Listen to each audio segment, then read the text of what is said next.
Muy buenas tardes, compañeros profesores. Muchas gracias por venir a este pequeño conversatorio y este webinar en donde hablaremos acerca de los trastornos de comunicación no especificado. Mi nombre es Brian Barros, estudiante de la Universidad de la SUAY.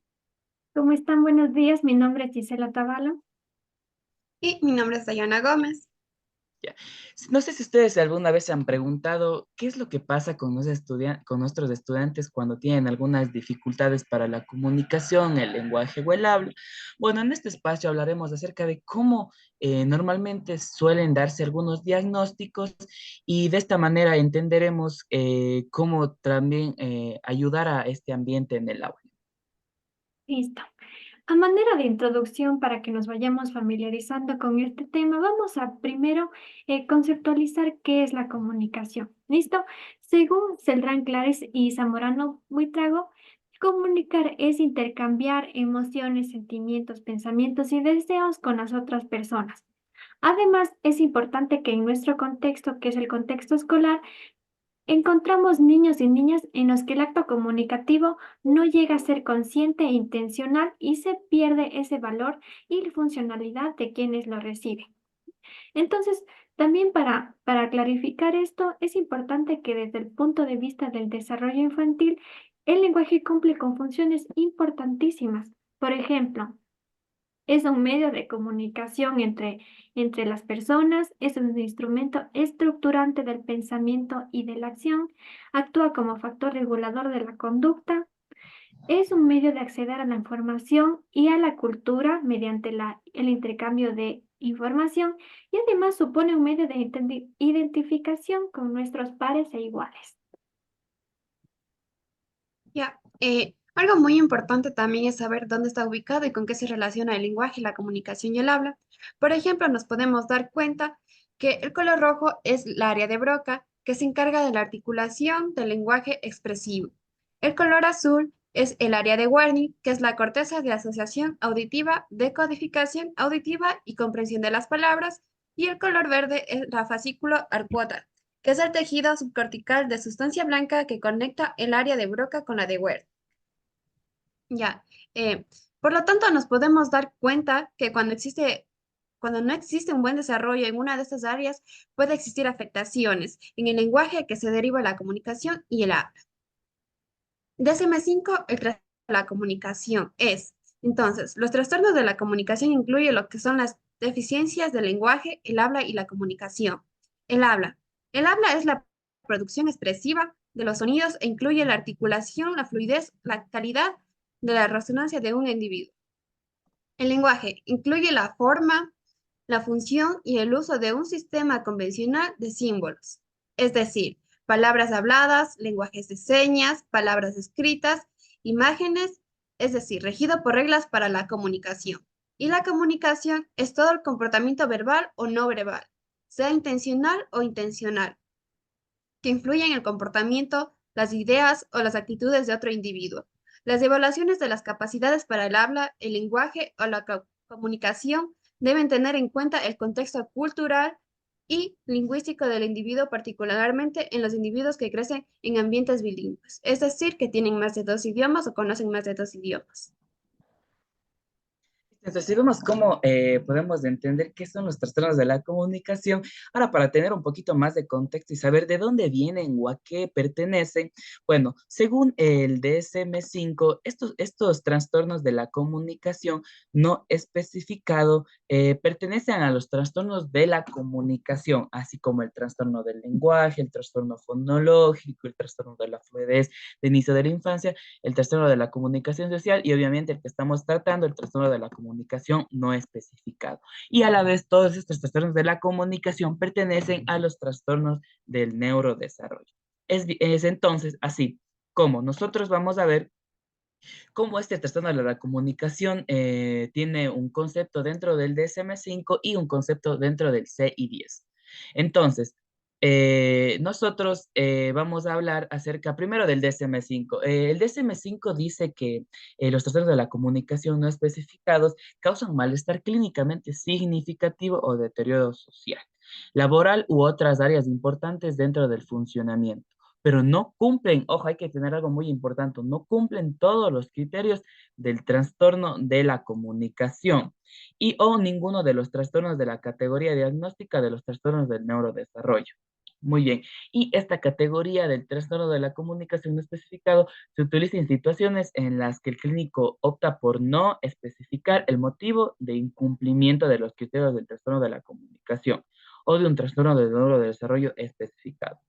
Y dentro del CI-10 podemos ver cómo esto dice que es como, lo toma como un trastorno del desarrollo del habla y del lenguaje sin especificación, y argumentan que esta categoría no debe utilizarse y no hacerlo únicamente en casos donde hay un deterioro significativo del habla o del lenguaje. Entonces, en ese sentido, ¿qué dicen los profesionales acerca de esto? Bueno, vamos a ver un pequeño video para que esto sea un poco más interactivo y ustedes puedan observar cómo otras personas también se expresan a través de este trastorno.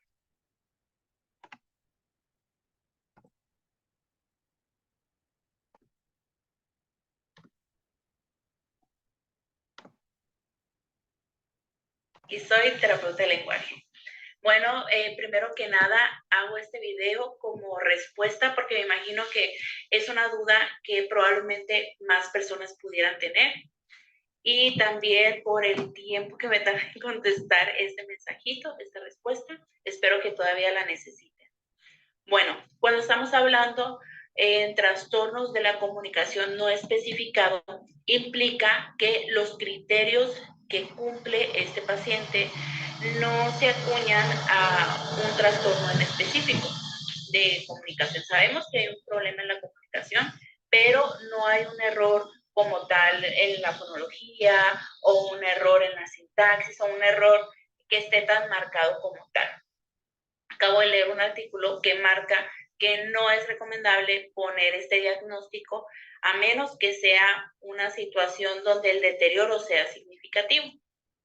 Pero vamos a fijarnos muy bien si tenemos este diagnóstico, cuáles son los lineamientos o las especificaciones que nos pone el especialista. Si este diagnóstico nos lo dio un neurólogo pediatra o nos lo dio un psiquiatra o un paidopsiquiatra o un doctor, yo les recomendaría que hicieran una evaluación neuropsicológica o un psicodiagnóstico en su defecto para saber en qué áreas específicamente tenemos un problema o tenemos una alteración. Llevarle este reporte ya a su terapeuta de lenguaje de confianza para que pueda pues ya establecer una intervención y saber desde qué punto va a poder trabajar. Si tienen más dudas. Ya, entonces pudimos ver cómo en este video explicó un poco acerca de los trastornos de la comunicación especificado, son las personas que lo pueden hacer y pues obviamente su concepto. Listo. Entonces, ya con todo lo mencionado anteriormente, es importante clarificar qué es este trastorno de la comunicación no especificado, que es muy importante y es el tema que estamos realizando hoy. ¿Listo? Entonces, para asociar un poco la información y no confundirnos tantos con tantos criterios, vamos a simplificarlo en tres. Primero es que el trastorno de comunicación no especificado no cumple con todos los criterios necesarios que menciona el DSM-5 para que este sea, por ejemplo, un trastorno de comunicación específico, por ejemplo, del lenguaje, fonológico, de fluidez, no, sino que no cumple con alguno de esos criterios, ¿sí? Y también que el psicólogo tratante ha decidido no especificar cuál es ese criterio que no se menciona, ya sea porque no existe la información necesaria o porque existen limitaciones en el diagnóstico. ¿Listo? Entonces, ahora muchos de nosotros nos debemos de preguntar cómo detectar esto en nuestros estudiantes. Sabemos que estamos día a día con estos pequeños alumnos que puede que tengan estas dificultades y como no tenemos la información, no sabemos detectarlos. Bueno, entonces estos son puntos claves y muy sencillos, como por ejemplo, podemos identificarlos en estudiantes con retraso en el desarrollo del habla. Estos niños usualmente tienen poseen dificultades al empezar a hablar o presentan un desarrollo del lenguaje muy lento acorde a su edad. Además, dificultades para entender el lenguaje y la lectura. Tienen problemas al comprender las palabras, seguir instrucciones o responder preguntas de manera adecuada. Igualmente poseen un lenguaje limitado, utilizan un vocabulario pequeño, limitado y tienen dificultades para expresar sus ideas o pensamientos de manera acertada. Por esta misma razón es que tienen problemas al seguir una conversación y al mantener un discurso de manera entendible. Además, también tienen problemas con la comunicación no verbal. ¿Qué es esto? El lenguaje corporal, las expresiones faciales y los gestos que podemos captar nosotros de las otras personas sin necesidad de un lenguaje verbal.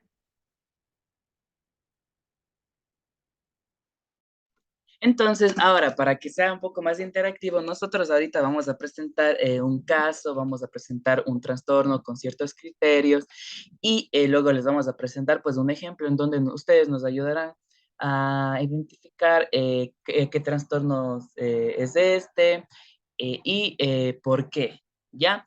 Entonces, para esto, para que nos puedan ayudar alguien leyendo, si quiere Dayana nos puede ayudar leyendo los criterios de este trastorno del lenguaje. Ya, entonces les voy a dar lectura.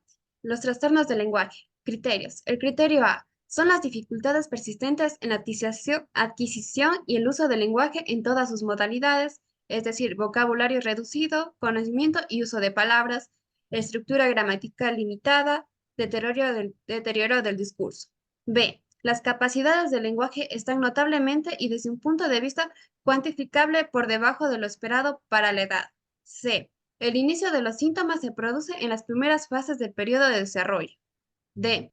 Las dificultades no se pueden atribuir a un deterioro auditivo o sensorial de otro tipo, a una disfunción motora o a otra afección médica o neurológica, y no se explica mejor por discapacidad intelectual, trastorno del desarrollo intelectual o retraso global del desarrollo.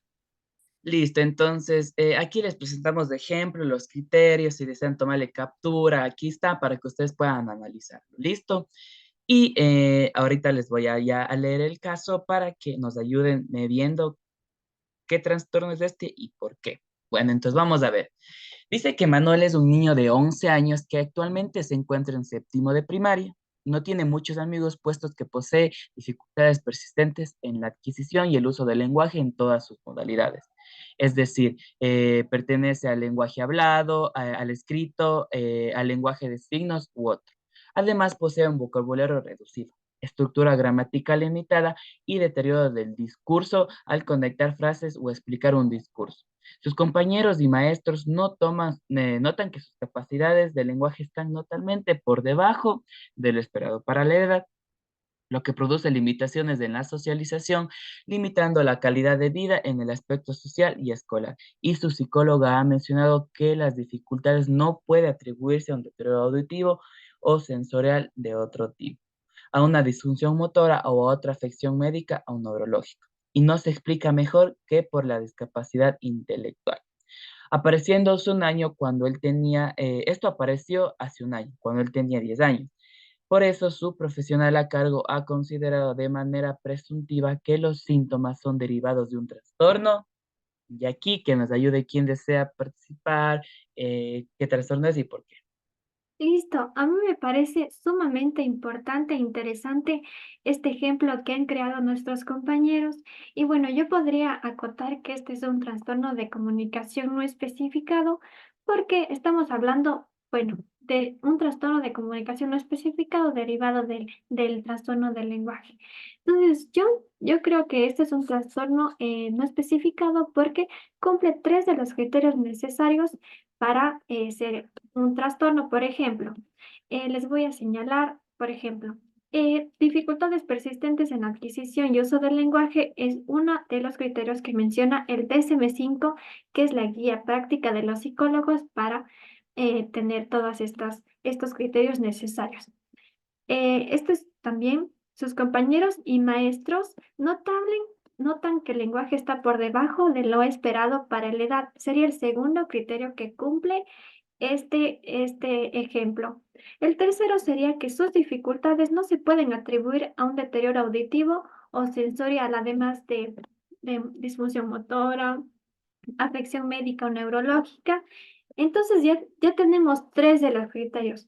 Pero aquí hace una acotación muy importante que es relevante para este caso, que su profesional, que la persona encargada y que tiene los conocimientos necesarios, ha considerado de manera presuntiva que perdón, que el niño empezó con estos síntomas cuando tenía 10 años, o sea, hace un año de edad.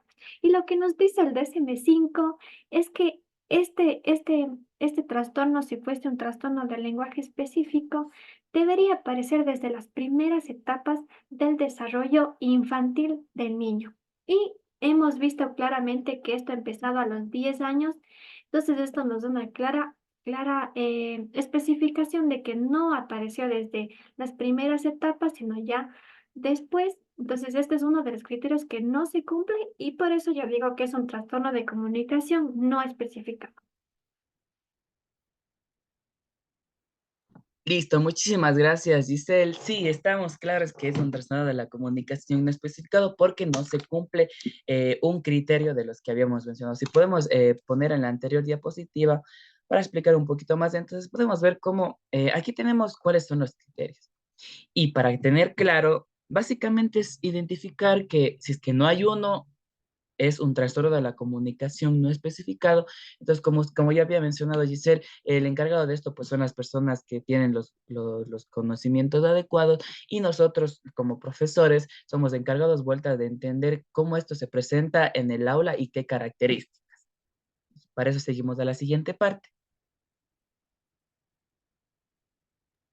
Ya, la siguiente parte son las estrategias del docente con casos de trastornos de comunicación no especificado. Ya, aquí existe una necesidad de plantear en el aula múltiples situaciones comunicativas ricas y variadas que favorezcan la comunicación interpersonal.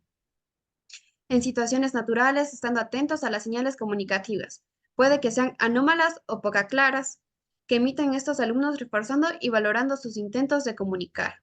Ya, como primer punto de esto tenemos la necesidad de crear en el aula un clima de tolerancia y aceptación de las diferencias que facilite la integración con sus iguales, proporcionando el respeto, la colaboración y ayuda.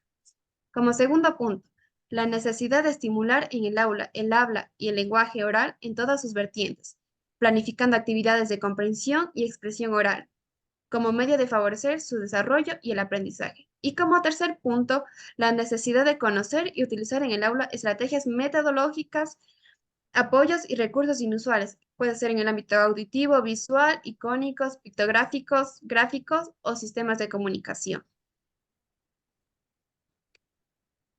Listo, entonces ya para ir un poco ya concluyendo acerca de este tema, profesores, es muy importante tener en cuenta esto. Eh, Dentro de estos diagnósticos que se hacen, este tratamiento debe ser interdisciplinario. Ustedes se preguntan qué es interdisciplinar. Bueno, cuando nos referimos a interdisciplinar, se refiere a que a los profesionales que pueden llevar a cabo esto son los psicólogos y logópedas. Entonces, o entre otros que tengan la capacitación para realizar el tratamiento. Ojo, lo más conveniente es que el tratamiento lo llevará a cabo un logópeda, ya que él está especializado y son los encargados de prevención, de evaluación, de tratamiento y tienen un estudio científico de la comunicación. Ya listo.